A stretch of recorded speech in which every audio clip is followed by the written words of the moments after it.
they remove the subsidy or not, we will still be in problem. If they remove subsidy, they will share the money. Yeah. They have already shared it before collecting it. They say over 400 billion will go to Jonathan's government. Over 400 billion will go to state government. Over 200 billion will go to local government. They have already spent the money before they earn it. They are just fooling color day to come and supervise an empty collection. No force on earth can stop this revolution. The fact that I am here today with my children, with all these wonderful Nigerians, send the message to Abuja and wherever they are that the struggles for which we have been planning and working all these years have now taken off. Governor of the Central Bank, Sanusi, came to Lagos and said, if you don't remove fuel subsidy, Nigeria will collapse. This country is not going to collapse. Those who are going to collapse are those who are cheating the Nigerian people. When my father was fighting, I was 13 years old. I am 50 in 6 months. My son is 16. We still have no electricity. We still have no health care. People are poor. People are dying because of 10,000 naira in this country. Democracy is government of the people, for the people, by the people. Who are the people of Nigeria? If we have democracy, you must listen to the voice of the people. The government of our country has decided to impoverish us. We have decided to say no. The pump price of petroleum must revert to 65 naira. Under pressure, under pressure, under pressure, under pressure, under pressure, under pressure. Well, yesterday, the Minister of State for Petroleum Resources did talk to the country about fuel subsidy removal. Take a look. Against the background that this country can not at this time continue to afford this subsidy, it's spending over a trillion on subsidy every year. We decided that it was time to deregulate. What that meant was that government stood back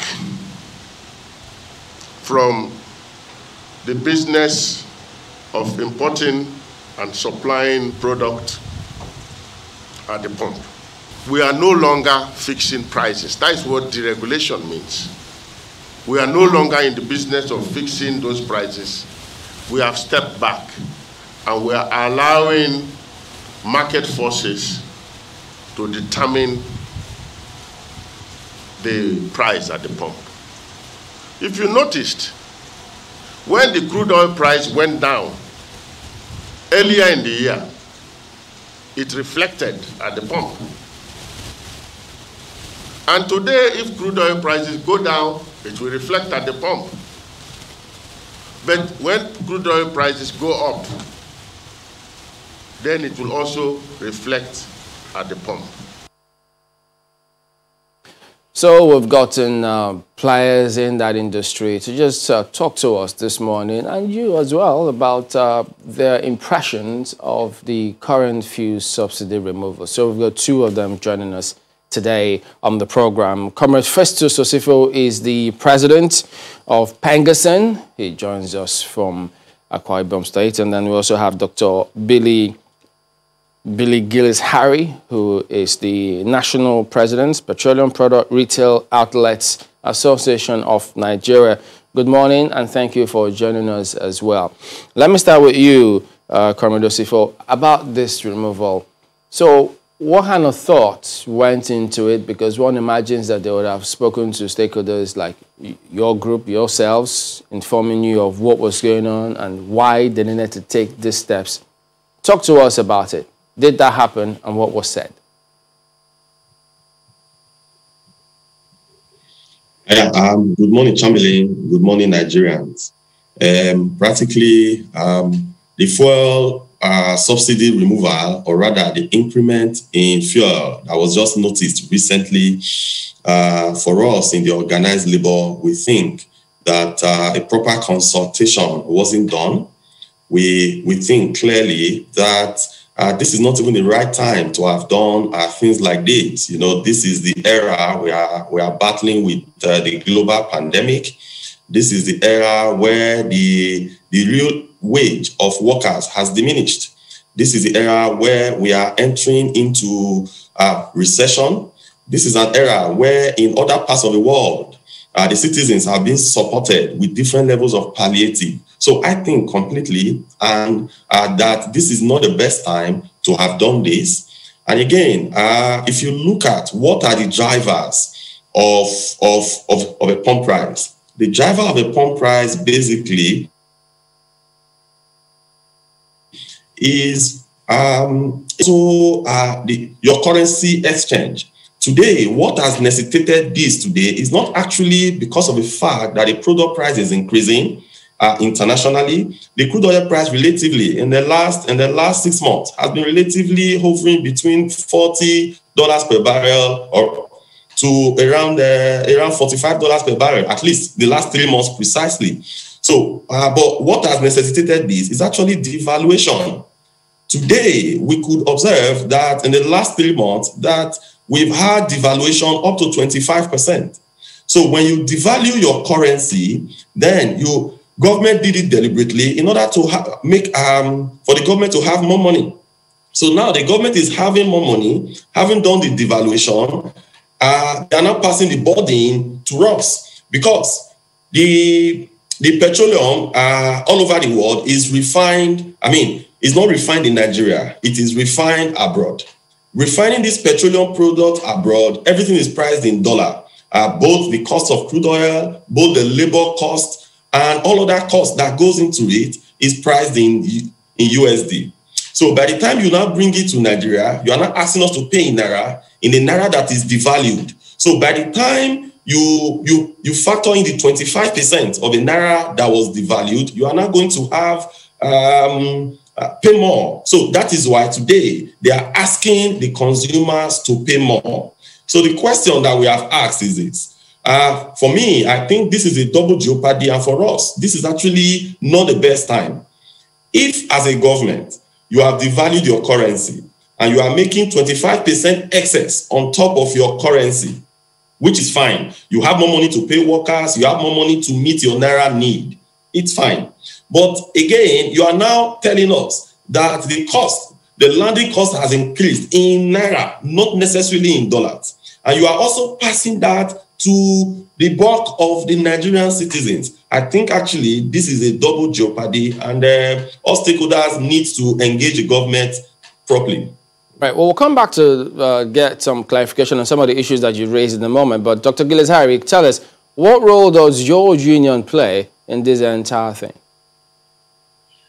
Well, good morning, Chamberlain. I think that this is a very, very good opportunity to to share with Nigerians the frustration of petroleum retail outlet owners and the retail outlets themselves. The retail outlets, as you know, is the most critical in the petroleum distribution chain. We are the last mile, and we are the most critical because without us, there is actually nothing, that will happen from crude oil exploration down to this point. Your question is simple. Were you consulted? The answer is no. We were not consulted. And we have written severally to the federal government through the minister, to the PPROA, to the GMD, to the MD of PPMC, that it's important to engage the real sector players. The real sector players will be MOMAN, IPMAN, DAPMAN, Petrol, and relevant labor organizations.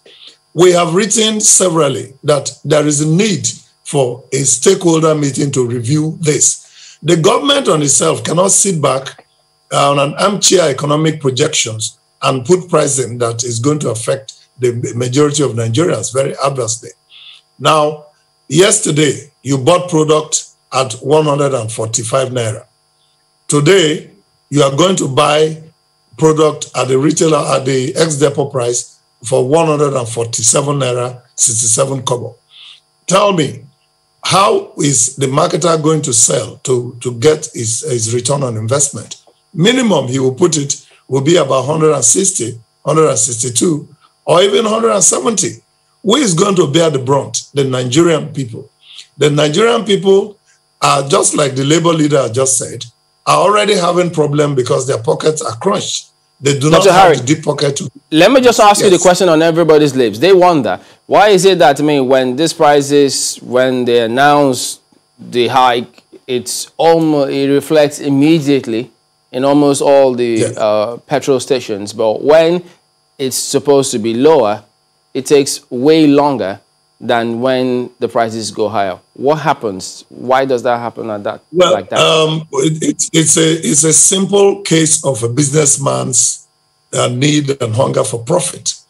If petroleum prices were reduced, today, of course, the man who bought the product from the ex-depot price at, say, 138.30, as it was just a few hours ago, will certainly not sell below his buying price.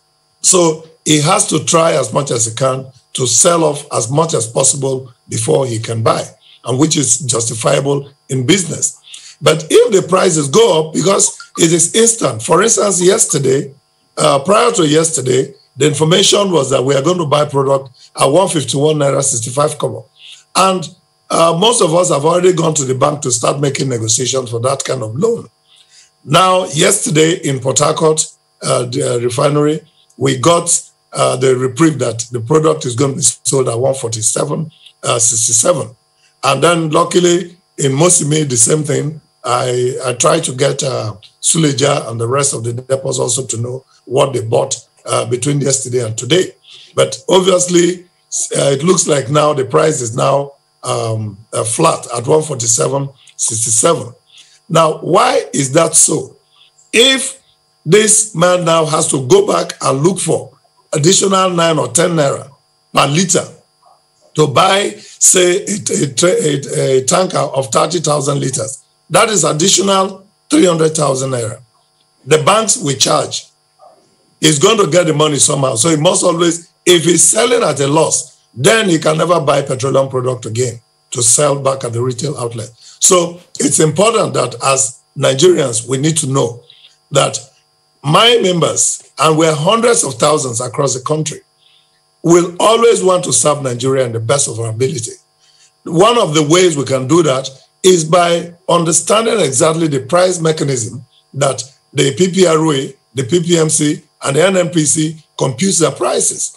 If at this time they are not able to take us into confidence to let us know this is what we're doing, this is how we want to do it, and then share market intelligence and information with us, it will not, be right. And I can tell you, to get to a point where retail outlet owners will say, sorry, we don't have money to buy petroleum products, so we are no longer interested in doing this business. Right, Dr. Gilisari, you have said that you weren't exactly consulted, and we're still going to come to what you may have suggested if you were indeed consulted. But let's go back to Comrade Osifo, because I remember he was talking about timing, and the question now is, will the timing have been right in 2012 when this was introduced? Because there's been a lot of debate about when is the right time, when is not the right time. So, for example, in 2012 when it was introduced, will that timing have been right? Well, I will tell you point blank that... Comrade Osifo, actually, Dr. Gilisari, just a moment, we'll come to you too on that. Okay, I mean, I could remember the issues in 2012. I could remember the push from the Nigerian Labour Congress and the TUC.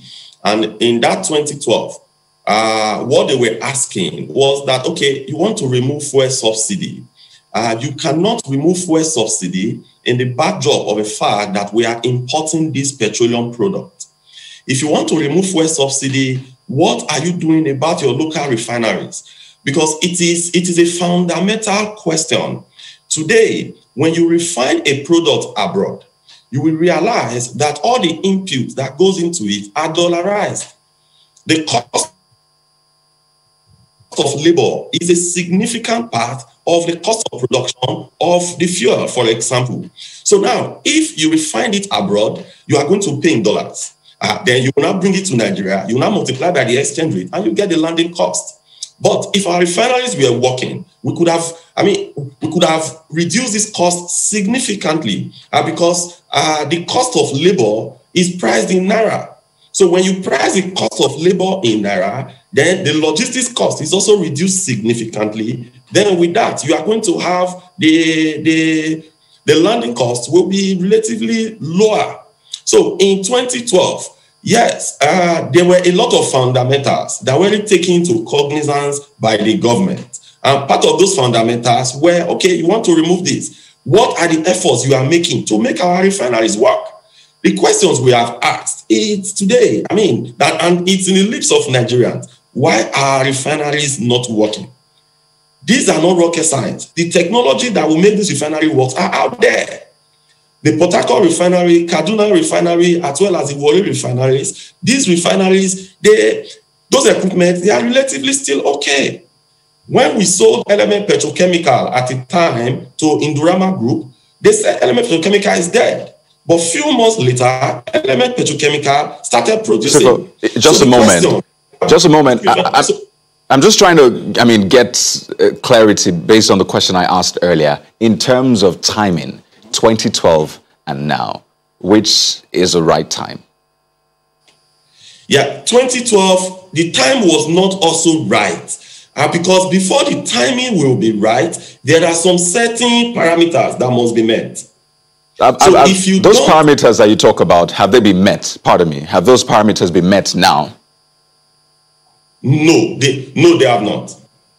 So in other words... And those parameters I was alluding to earlier. Okay, please go ahead. Parameters such as making the refineries work. Parameters such as putting palliative in place for the workers. And even now, I even think, in my view, that the timing today is even more problematic compared to even 2012, because we are just battling with pandemic. I could tell you that a lot of households today, their real income has diminished. I could tell you a lot of businesses have been shut down since March. I could tell you that today Nigerians are facing hardship. So even in 2012, I believe that 2012 was even a bit more better than the way it is today, because the pandemic has ravaged the average household in Nigeria. You saw the last figures that came out from the National Bureau of Statistics about our GDP. We are actually in negative GDP. By the next quarter, we could be seriously in recession. So this is not the right time to have done this. Okay. Well, Dr. Gillis-Harry, let me ask you this. There was something you said earlier that caught my attention, and that's the fact that you've been, speaking with the authorities to bring your body into confidence and involve you in the entire, pricing spectrum thing. What are those things, those indices that you think, if considered, could bring the prices a little lower than what we have now? What are those things that your body is interested in to ensure that at least things are done better to favor everyone, your body and Nigerians? Well, first of all, it's not even about a lowering of price. It will be about a righting of price. When price is right, you give adequate information to the buying public. It is the size of the pocket of the ordinary Nigerian that should be considered when most things are being done. Because you do not expect somebody who is farming from Abeokuta, farming in the suburbs, in the villages, that lives in Abeokuta, to trek down to his farm and then come back. He must have to use a truck or something to be able to be highly productive. So what will be required in the dialogue will be absolute truth, transparency, and information sharing. Mosifo has already said most of the points that are needed to be said, because when you import petroleum product and you are not refining here in your own country, and you have all the labor inputs and all of that dollarized, by the time you get to Nigeria and you say you want to remove subsidy and you want to sell at a price that should be able to put the business working, you certainly will be tempted to sell at a price that is higher than what the ordinary Nigerians can afford. And just like the case today, you bought product yesterday at 145, 146, 148 in the market. Today, the ex-depot price is 147.67. How much will the retail outlet sell? They must fix a minimum price projection of, say, 10 to 11 or 12 naira to be able to be in business, because the more money you loan from the bank, the higher the interest rate. So what we will expect to see in such a dialogue will be, what are the parameters that were deployed in computing what the prices should be in a particular segment? And we should not be changing prices every month. It is not good for business. It does not allow for good planning.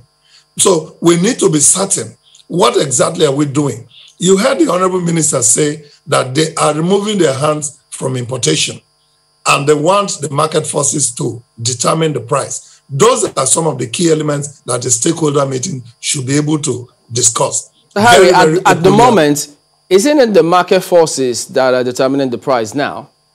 Because that's what that's the impression they give us. Well, it's not the market forces. I beg to disagree. And in my view, a price for an ex-depot price was fixed. It was fixed yesterday. We had a letter written to some of our members at 151.65 only 3 days ago. And just yesterday, they now changed the price again to 147.67. So tell me, who discussed that? Was it the market forces that determined that? Who are the market forces? I, as the national president, I represent over 200 and something retail outlets in this country. Ipman is there, that's representing marketers. Moman is there, representing major marketers. Dapman is there, representing the depot marketers. Which of us made inputs into this new pricing of 147.67? The answer is that there was not. I don't think any one of us was. Those are the things that we need to determine. Because for instance, Petrol, sorry, let me just finish. If Petrol was in that meeting, we will tell them, look at our trading sheet. Look at the expenses that are incurred up to the T. We will be able to let them know what it costs to run a filling station overhead per month and what it should take. What is it that the station should do? DPR today has a very specific standard of how all retail outlets should be. And our members endeavor to meet those standards. All right, Doctor, just give us a moment. We'll come back and let both of you give us your concluding thoughts. Please stay with us.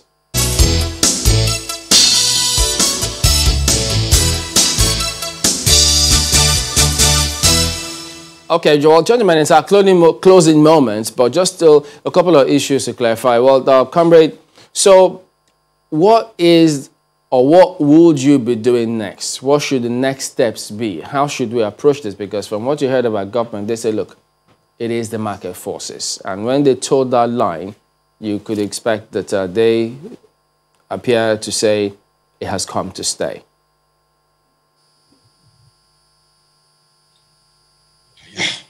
For me and for us in PENGASSAN, we think that in the next few days, we'll be working closely with our umbrella body, the Trade Union Congress, to effectively engage the government.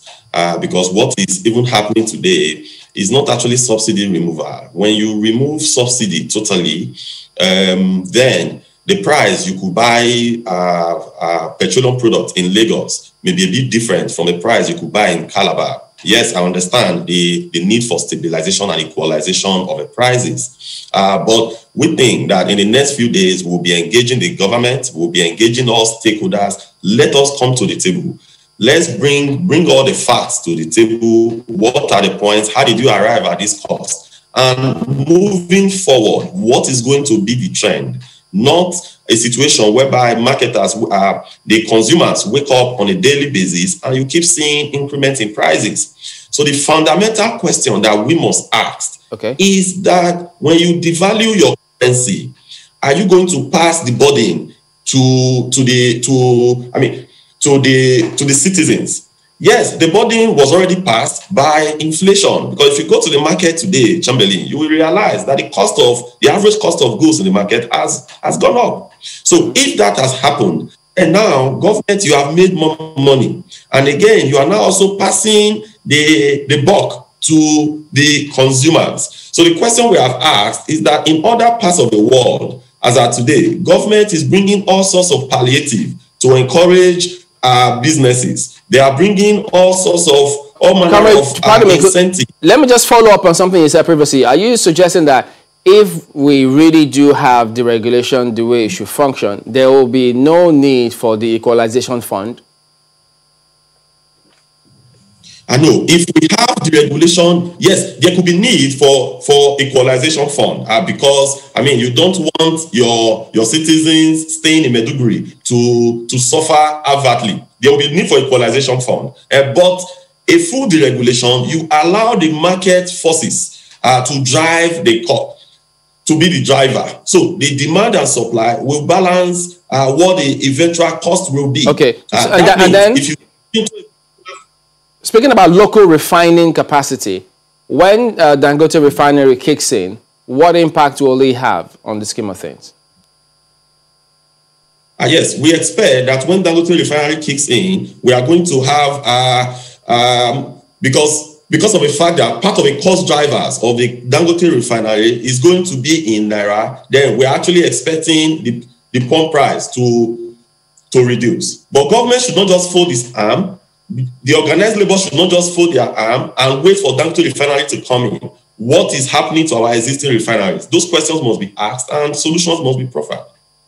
If you say that we are not in a regulated economy, if you say that we still have subsidy in some shade, in what phase then are we, given that on the one hand, the Minister of State for Petroleum says, this is where we are now, market forces are determining things, and you're saying that's not what we have now. So in what phase are we, especially given the fact that it's the PPMC that made this announcement and not PPPROA, which is supposed to determine, or at least regulate for us, suggest the price at which people should be buying at the fuel station. So at what point, what stage do you think we are? Okay, if you go to the market, for example, to buy a tomato, so you see a particular lady selling a tomato could sell a basket of tomato for you at 2,000 Naira. Then the next person could tell you that, okay, the tomato is about 100 and say 1,900. Then the next one could sell for 1,800. So you can now, there will be bargain between the buyer and the seller. So that is market forces. But in this case, we still have the price being fixed.